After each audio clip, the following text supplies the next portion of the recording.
এতক্ষণ বেলা ২টা বাংলার সংবাদ ঢাকা কেন্দ্র থেকে রিলে করে শোনানো হলো। বাণিজ্যিক কার্যক্রম বাংলাদেশ বেতার রাজশাহী। শ্রোতা বন্ধুরা, এখন শুনবেন আমাদের স্থানীয় সংবাদ।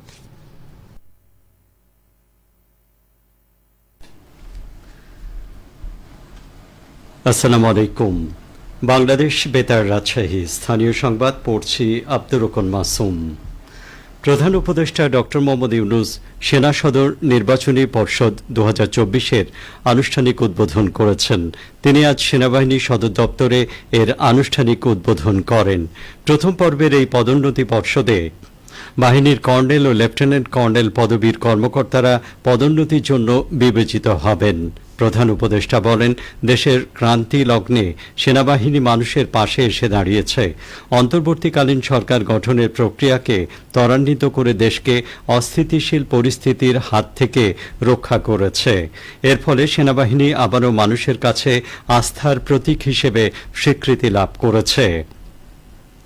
তিনি আরও বলেন, সৎ, নীতিবান এবং নেতৃত্বের গুণাবলী সম্পন্ন অফিসাররাই এই পদোন্নতির দাবিদার। রাজনৈতিক মতাদর্শের ঊর্ধ্বে থেকে অফিসারদের পদোন্নতির জন্য নির্বাচন করতে হবে বলেও নির্দেশনা দেন তিনি। এ সময় সেনাপ্রধান জেনারেল ওয়াকারুজ্জামান, প্রতিরক্ষা সচিব, চিফ অব জেনারেল স্টাফ, সশস্ত্র বাহিনী বিভাগের প্রিন্সিপাল স্টাফ অফিসার সহ ঊর্ধ্বতন কর্মকর্তারা উপস্থিত ছিলেন।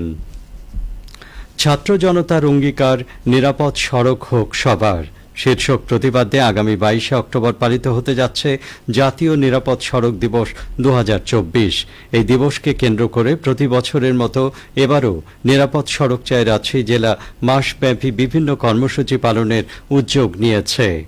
এরই অংশ হিসেবে গতকাল রাজশাহী মহানগরীর লক্ষ্মীপুর মোড়ে ট্রাফিক ক্যাম্পেইন এবং সচেতনতামূলক লিফলেট বিতরণ কর্মসূচি পালিত হয়। সড়ক দুর্ঘটনা রোধ, যানজট নিরসন ও জনসচেতনতা সৃষ্টি এই কর্মসূচির লক্ষ্য ও উদ্দেশ্য।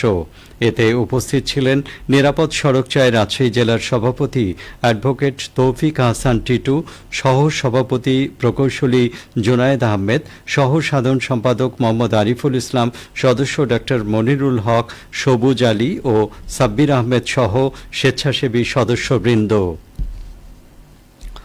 কোটা সংস্কার আন্দোলনকে ঘিরে বাতিল হওয়া এইচএসসি ও সমমানের ৬টি পরীক্ষার ফল তৈরি হবে সাবজেক্ট ম্যাপিং পদ্ধতিতে। জেএসসিতে প্রাপ্ত নম্বরের ২৫% ও এসএসসিতে প্রাপ্ত নম্বরের ৭৫% যোগ করে ওই বিষয়ে শিক্ষার্থীদের নম্বর দেয়া হবে। শিক্ষা বোর্ডগুলোর এমন প্রস্তাবের অনুমোদন দিয়েছে শিক্ষা মন্ত্রণালয়। অক্টোবরের মধ্যে এই ফল প্রকাশের জন্য কাজ চলছে বলে জানিয়েছেন আন্তঃশিক্ষা বোর্ড সমন্বয় কমিটির সভাপতি ও ঢাকা শিক্ষা বোর্ডের চেয়ারম্যান অধ্যাপক তপন কুমার সরকার। তিনি বলেন, ফল প্রকাশের প্রস্তাব অনুমোদন দিয়েছে শিক্ষা মন্ত্রণালয়। এবার যেসব বিষয়ের পরীক্ষা হয়েছে সেগুলোর খাতা মূল্যায়ন করার পাশাপাশি বাকি বিষয়গুলোতে এসএসসি নম্বর ম্যাপিং করে ফল প্রকাশ করা হবে। তবে ফল প্রকাশের দিন তারিখ এখনও চূড়ান্ত হয়নি। আগামীকাল বিশ্ব বসতি দিবস। দিবসটি উদযাপনে রাজশাহীতে নানা কর্মসূচি হাতে নেওয়া হয়েছে। সকাল ৯টায় বিভাগীয় কমিশনারের কার্যালয় থেকে একটি শোভাযাত্রা বের হয়ে শিল্পকলা একাডেমিতে গিয়ে শেষ হবে। পরে আলোচনা সভার আয়োজন করা হয়েছে। এতে প্রধান অতিথি হিসেবে উপস্থিত থাকবেন বিভাগীয় কমিশনার ডক্টর দেওয়ান মোহাম্মদ হুমায়ুন কবির। অনুষ্ঠানে আরও উপস্থিত থাকবেন পুলিশ রেঞ্জের ডিআইজি আলমগীর রহমান, আরএমপির কমিশনার মোহাম্মদ আবু সুফিয়ান ও ভারপ্রাপ্ত জেলা প্রশাসক সরকার অসীম কুমার। রাজশাহীতে ক্লুলেস হত্যাকাণ্ডের আসামি মাসুম আলীকে গ্রেপ্তার করেছে র্যাব-৫। মাসুম পবার দামকুড়া থানার কাদিপুর দিঘিপাড়ার আব্দুস সালামের ছেলে। গতকাল র্যাপিড অ্যাকশন ব্যাটালিয়ন এক বিজ্ঞপ্তিতে এই তথ্য জানায়।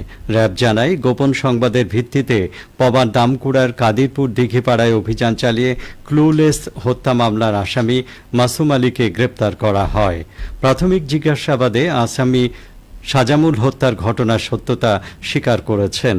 আসামি মাসুমকে পরবর্তী সময়ে দামকোড়া থানায় হস্তান্তর করা হয়েছে। নাটোরে হারিয়ে যাওয়া মোবাইল ফোন ফিরে পেয়েছেন 12 জন। চুরি হওয়া এসব ফোন উদ্ধারের পরে আজ জেলা পুলিশ কার্যালয়ে সংশ্লিষ্ট ব্যক্তিদের কাছে হস্তান্তর করেন পুলিশ সুপার মোহাম্মদ মারুফাত হোসাইন।